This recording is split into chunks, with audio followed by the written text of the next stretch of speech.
Hi, everyone. Judge Andrew Napolitano here for Judging Freedom. Today is Tuesday, June 17th, 2025. Colonel Karen Kwiatkowski will be here with us in a minute on Can the United States be trusted? But first, this. While the markets are giving us whiplash, have you seen the price of gold? It's soaring. In the past 12 months, gold has risen to more than $3,000 an ounce. I'm so glad I bought my gold. It's not too late for you to buy yours. The same experts that predicted gold at $3,200 an ounce now predict gold at $4,500 or more in the next year. What's driving the price higher? Paper currencies. All around the world, they are falling in value. Big money is in panic as falling currencies shrink the value of their paper wealth. That's why big banks and billionaires are buying gold in record amounts. As long as paper money keeps falling, they'll keep buying, and gold will keep rising. So do what I did. Call my friends at Lear Capital. You'll have a great conversation, and they'll send you very helpful information. Learn how you can store gold in your IRA tax and penalty free or have it sent directly to your doorstep. There's zero pressure to buy and you have a 100% risk-free purchase guarantee. It's time to see if gold is right for you. Call 800-511-4620, 800-511-4620, or go to LearJudgeNap.com and tell them your friend the judge sent you. Colonel Kwiatkowski, always a pleasure, my dear friend. Thank you very much for joining us and accommodating my schedule. Last month in Saudi Arabia, the president gave a talk in which he condemned neocons and their attitude. He denounced the United States military adventurism in the Middle East. He proclaimed himself a president of peace. Was it a fraud and a deception? I guess he was having a moment because none of that is meaningful to him. The neocons, I mean, they are applauding him, and he is actually out neoconning the neocons right now. I guess whatever he says is ephemeral. And again, which is why I don't think any other country around the planet is going to trust him in terms of negotiations or anything else. Even, security alliances, promises that he may make, things that he says he's going to do, they're not going to believe him until he does it. And of course, any agreements, peace agreements, it would be ludicrous to deal with President Trump.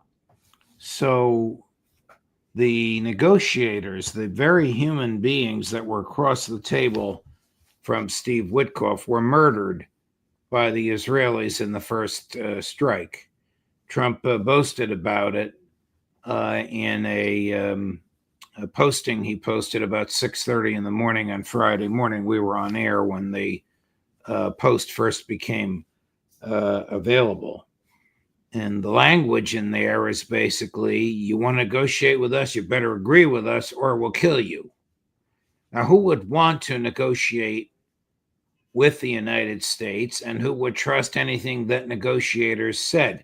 If Witkoff knew that Trump's statements were deceptive, then Witkoff is not a serious negotiator whose words can't be believed. If Witkoff didn't know it, then he's just a stooge and a puppet duped by Trump, as apparently Marco Rubio was when he said, before Trump's full screen, we had nothing to do with this and knew nothing about it. Well, you may have known nothing about it, but the CIA, which supposedly works for you and for the president, obviously did. Yeah. He you can't trust any of the people around him just because of that reason. Either they are part of his charade that he constantly plays and his bluster, or they aren't informed. So either way, you can't deal not just with Trump, but you can't deal with his administration. And there's really no trusted independent party that nation to nation. We're kind of stuck with the executive branch, and that executive branch is wildly dysfunctional, as you can see, and really from the head. So Trump, what got me he goes, oh, I invented or I developed America first, so it's up to me to decide what that means. Are you freaking kidding me? He boasts about these votes that he supposedly got. Well, that'll never happen. Not that he's not running, but I mean, he has destroyed credibility for all politicians. I mean, he's actually outdone them. Maybe that's what he's trying to do, because he likes to be number one. He's number one in destroying credibility of an elected politician. So, Director of National Intelligence Tulsi Gabbard famously testified in March before one of the congressional committees. I don't know if it was Senate or House or the House, under oath, that the IC, the intelligence community, was unanimous and steadfast in its view that the Iranians do not have and were not developing a nuclear weapon. And she didn't say this, but she intimated that MI6 and Mossad agreed. Watch what the president said when he was asked about this Sunday night on Air Force One. Chris, cut number 14. You've always said that you don't believe Iran should be able to have a nuclear weapon, but how close do you personally think that they were to getting one? Because Tulsi Gabbard testified in March that the intelligence community said Iran wasn't building a nuclear weapon. The IC continues to assess that Iran is not building a nuclear weapon. I care what she said. I think they were very close to having. I don't care what she said. Shouldn't she resign from her job? She's the one that gives the president every morning an intelligence briefing, and he says on national television, I don't care what she said. She's the one that has access to the raw data. He doesn't, and he says, I don't care what she said. Yeah, she should resign, and a few others that are opposed to what is going on here should stand up and resign. But I don't expect that they will. But I think H.L. Mencken had a quote that at some point in democracies we would actually, the idiots would vote and we would actually be governed by an idiot. And I think, unfortunately, we probably reached that. I thought maybe we had reached it with Biden because of his mental handicaps, his age-related whatever it was. But no, I think we've got an active, completely functional idiot in charge. And well, if you ever had any doubt about that, here he is in his own words. We're going to post 3 full screens of postings that he posted today. One at 11:55 in the morning, one at 12:19, one at 12:22. One wonders what the man does. This is 11:55 this morning. We now have complete and total control of the skies over Iran. Just as an aside, Ritter says that is absolutely, positively untrue, but that's what he says. Iran had good sky trackers and other defensive equipment, and plenty of it, but it doesn't compare to American-made, conceived, and manufactured stuff. Nobody does it better than the good old USA, President of the United States. 20 minutes later, we know exactly where the so-called supreme leader is hiding. He's an easy target, but is safe there. We are not going to take him out, kill, at least not for now. But we don't want missiles shot at civilians or American soldiers. Our patience is wearing thin. Thank you for your attention to this matter. And then 3 minutes later, as if that wasn't enough, in all caps, unconditional surrender. Is he running this war, or is Netanyahu? I mean, well, they're linked in some way. I mean, obviously Trump feels very invested in this unwarranted and unprovoked attack by Israel, even though they screwed up his peace talks. Maybe he really did think that he was going to have a meeting on Sunday, or maybe he didn't. Maybe he thought he knew this was happening. But he seems, Trump himself, unlike the Americans, most Americans, and really a good much of Congress, is as bought and paid for as they are. Most of Congress is not enthusiastically demanding we join this war. It seems like only Trump wants to join the war. So maybe we have to apply the Lindsey Graham rule and just say, look, if you want to fight this war, please put on a uniform, run over there as fast as you can and fight it. That's maybe is what he wants to do. I don't know. His enthusiasm and his insanity combined are really a sight to behold. I don't even, I'm really speechless. I have not. How do you think? Unusual. How do you think foreign leaders of major countries like, say, China, Russia, India, Brazil, react when they see this? How will their diplomats react when they deal with the de facto Secretary of State Steve Witkoff or the de jure Secretary of State Marco Rubio? I'm not saying this to ridicule Rubio, but it's just the way Trump has chosen to set up the government. One cuts ribbons and hires and fires and gives speeches. The other flies around the world and negotiates with foreign diplomats. Yeah. Well, I mean, there for a reaction, there's a opposite and equal reaction, and I think what the world leaders see and what they are concluding is that it's almost like you see something kind of a bobbly head and you go, whoa, that's kind of crazy. It's attracting my attention. But then you realize, wait a minute, where's the steady hands? Where are the serious minded leaders in the world? Where are the people that say what they mean and mean what they say, and aren't continually on social media, blurting out insane things like unconditional surrender? That's absolutely insane. Why would we demand that? First off, this is just insane. So I think the other leaders of the world, and that's many, hundreds of them, are looking to where real leadership can be found. And obviously I'm talking about the BRICS countries, okay? Because that's really the counterbalance to U.S. hegemony. So if you look at the leaders of the BRICS countries, they know each other well. And I don't think any of them behave in this way. They treat each other with respect. I mean, for Trump to make a joke, almost a juvenile joke, and kind of chuckle that the people he was dealing with in person in some cases, and certainly that Witkoff was dealing with in person over multiple meetings, are all dead. And he says, oh, well, they didn't die of COVID. They didn't die of the flu. I mean, what an insane way of treating that. Is that inhuman? And it really, he's proving to be. So, there's a turning away from the United States. And it's already had started long before this. Our money is turning into crap. Our debt is high. We warmonger, we lie. But, and we've had really weak leaders for many, many, many years. I guess our country is run by the deep state, whatever that is. But the other countries, they're wary of that. And they have been for a long time. And so this just adds to that trend. And it's what it brings to mind to me is Israel is claiming, or a lot of, I know Scott Ritter said this, I heard him say this early on, that this was a regime change operation, not really about the nukes, but a regime change thing. But if you're going to do a regime change, of course, Israel's track record is terrible with this. But if you're going to do that, you need to make sure that your attack on the other country doesn't unify the population, because we know that when a country is attacked, their population may be squabbling and quibbling with each other, but they unify. Correct. That's just normal. Okay.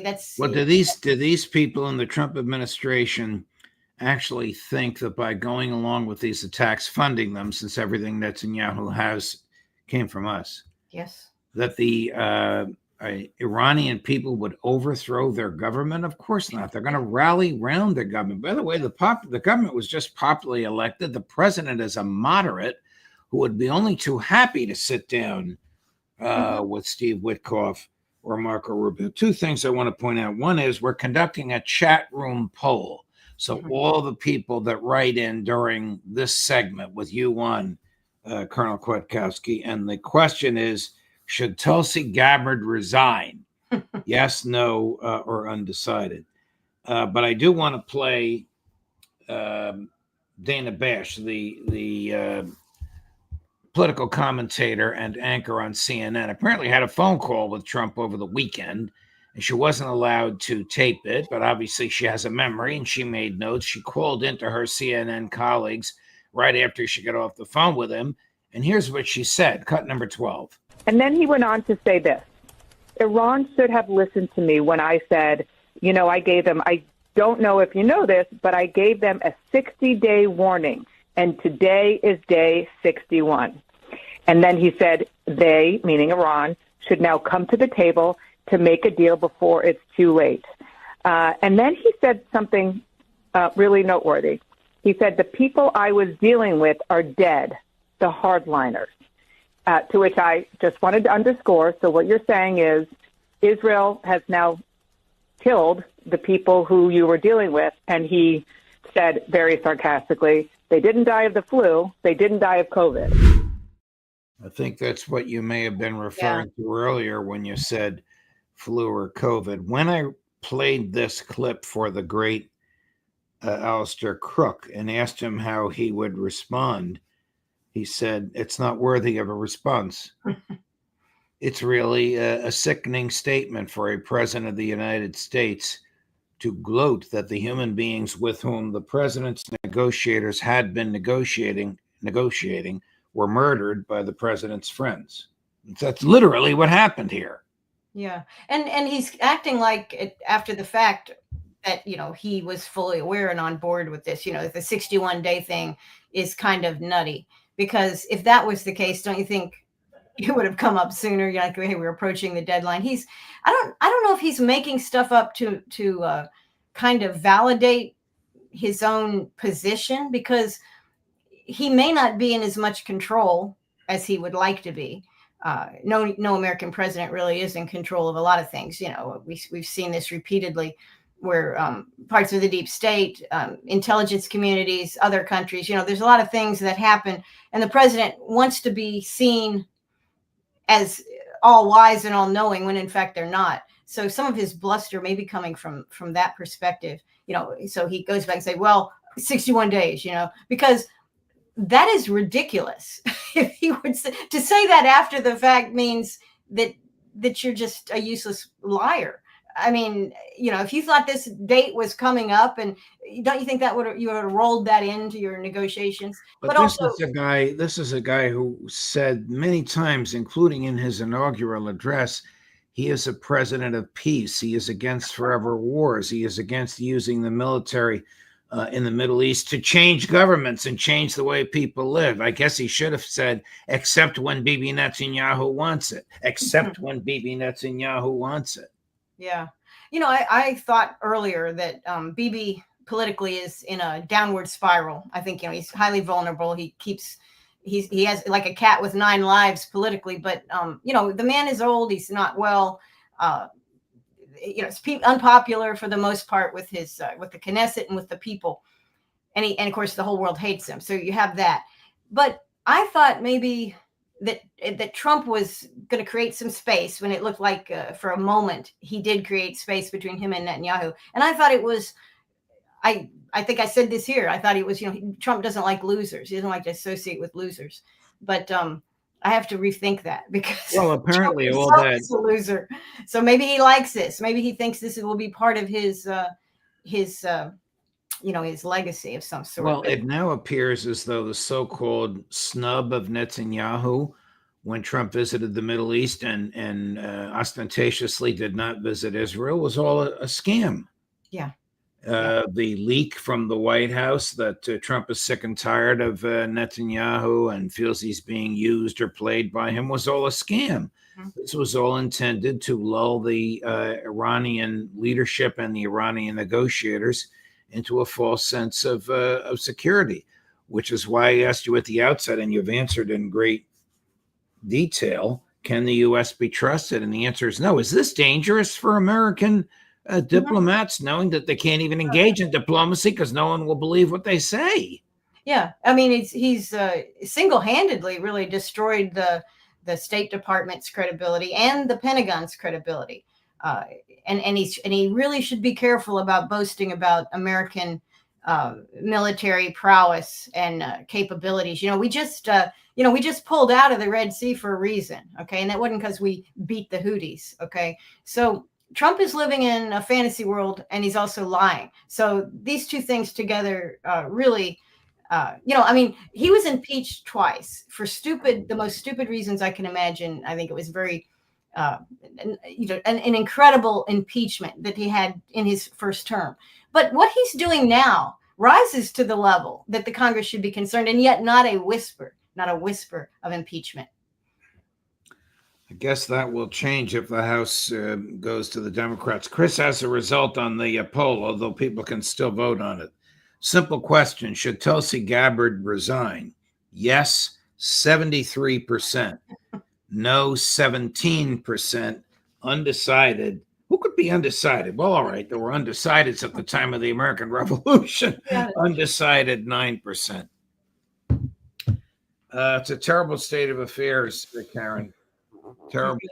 Terrible state of affairs. I think the polls are going to start to manifest a loss of faith and credibility in him, even though what he's been doing on immigration seems to be popular. This morning, they arrested the controller of New York City because he was walking alongside a person that was supposed to be arrested. As they left at a courtroom, they arrested this person with him, even though they don't have the authority to arrest Americans, and they didn't have an arrest warrant for the alien. And they again wear masks. Why does the Department of Homeland Security police mask their faces? Cops in America have never worn masks, not in the modern era. Yeah, well, maybe the era that's coming, they will. Yeah, it's very dark. It's very dark and very concerning. And I think the best thing Americans can do right now is to be extremely alert in every way, really. Alert to political lies, alert to what's happening around. If your gut is telling you Homeland Security really shouldn't have masks when they do their business, if your gut's telling you that, believe your gut.